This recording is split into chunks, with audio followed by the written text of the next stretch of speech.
Sir, आज यशोमतीताई ठाकूर यांच्या नेतृत्वात जो तालातोड आंदोलन केले गेले आहे याबद्दल याला आंदोलन नाही म्हणत, याला उन्माद म्हणतात.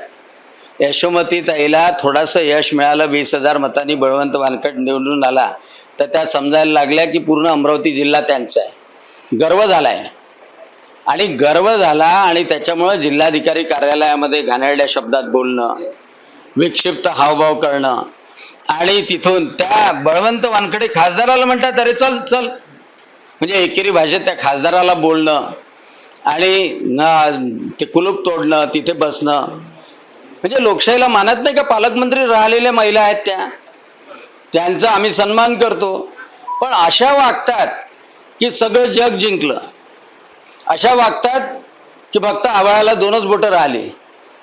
मी मागच्या काळामध्ये आनंदराव अडसूळ जेव्हा खासदार होते तेव्हा कोणी राज्यसभेचा खासदार नव्हता. नवनीत राणा खासदार झाल्या तेव्हा राज्यसभेचा खासदार नव्हता. 2 वर्षापासून नवनीत राणांच्या सोबत माझा पीए सुद्धा, त्यांच्या पीएच्या सोबत माझा पीएही बसतो. मी ते कार्यालय वापरतोय. 2022 मध्येच मी पत्र दिलं होतं.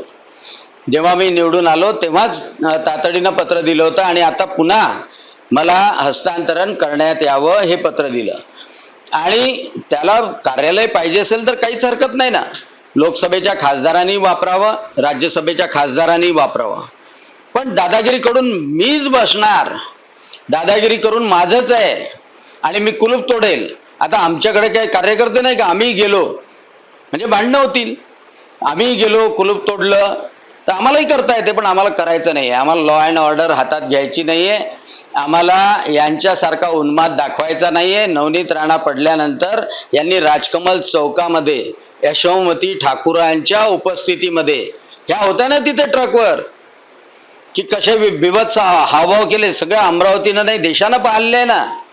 चांदूर बाजारमध्ये काय केलं काँग्रेसच्या कार्यकर्त्यांनी, सगळ्यांनी पाहिलंय ना. आणि तेच प्रदर्शन ह्या जिल्हाधिकारी कार्यालयात करतात. यांचे कार्यकर्ते जसे उन्मादानं वागतात तसे नेता वागते. आणि त्याच्यामुळं मी जिल्हाधिकाऱ्यांना सांगितलेलं आहे, पोलीस कमिशनरला सांगितलं आहे, एक तर ते कार्यालय दोन्ही खासदाराला मिळावं, नाहीतर कोणालाच मिळू नये. महाराष्ट्रामध्ये कोणत्याच खासदाराला कोणत्याच जिल्हाधिकारी कार्यालयात कार्यालय दिलेलं नाही.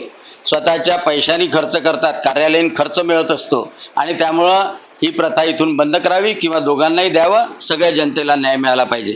यशोमती ठाकूरांची ही दादागिरी जी आहे, ही दादागिरी त्या मतदारसंघातही करतात. म्हणजे रेतीवाले असो, गुटखावाले असो, गोवंशाची कत्तल करणारे असो, त्यांच्या पाठीशी उभे राहतात आणि गोरगरीब माणसाला अधिकाऱ्यांवर दबाव आणून त्याच्यावर अन्याय करतात. आणि त्यांचा हा म्हणजे त्याला काय उन्माद म्हणतो आपण, गर्व म्हणतो, ती दिवसातली जनता निश्चितपणे उतरवेल. म्हणजे महिला आहे म्हणून कोणी बोलत नाही, बोलणारही नाही, किंवा बळवंत वानखडे नाही कोणी बोलणार नाही. परंतु असा उन्माद दाखवून का अत्याचार करावा अधिकाऱ्यांवर, कर्मचाऱ्यांवर आणि सर्वसामान्य जनतेवर? आणि त्याच्यामुळं यशोमती ठाकूरांना उत्तर त्यांच्या मतदारसंघातूनच मिळेल. बळवंत वानखडे यांचं म्हणणं होतं की हे सर्व हेतू पुरस्पर केले जाते. आता बळवंत वानखडे स्वतःच्या डोक्याने एकही गोष्ट बोलत नाही. म्हणजे ते यशोमती ठाकूर मोठ्या खुर्चीवर बसते आणि बळवंत वानखडेला स्टूलवर बसवते. आणि त्याच्यामुळं बळवंत वानखडे दुर्दैवाने त्यांनी आता तरी स्वतःतला स्वाभिमान जागृत करावा आणि प्रत्येक गोष्ट यशोमतीची ठाकूरांची ऐकली तर बळवंत वानखडेचं काही अस्तित्व राहणार नाही. कमीत कमी भारतरत्न बाबासाहेब आंबेडकरांचं एक वेळा चरित्र वाचावं की ते कोणाची म्हणजे कोणाला कधी दबावाला बळी पडले नाही. महात्मा गांधीच्या दबावाला बळी पडले नाही भारतरत्न बाबासाहेब आंबेडकर.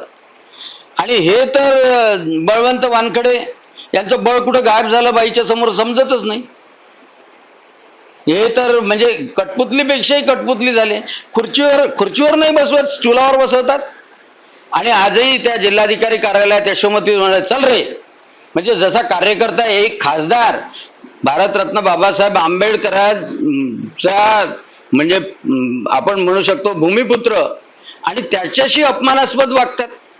आणि म्हणून बळवंत वानखडेंनी स्वतःच्या डोक्याने बोलावं, भारतरत्न बाबासाहेब आंबेडकरांचं स्मरण करावं. आणि भारतरत्न बाबासाहेब आंबेडकर जे गांधीजी समोर झुकले नाही, जे नेहरू समोर झुकले नाही, राजीनामा फेकला हिंदू कोड बिलावर, कुठं लांगुल चालन केलं नाही.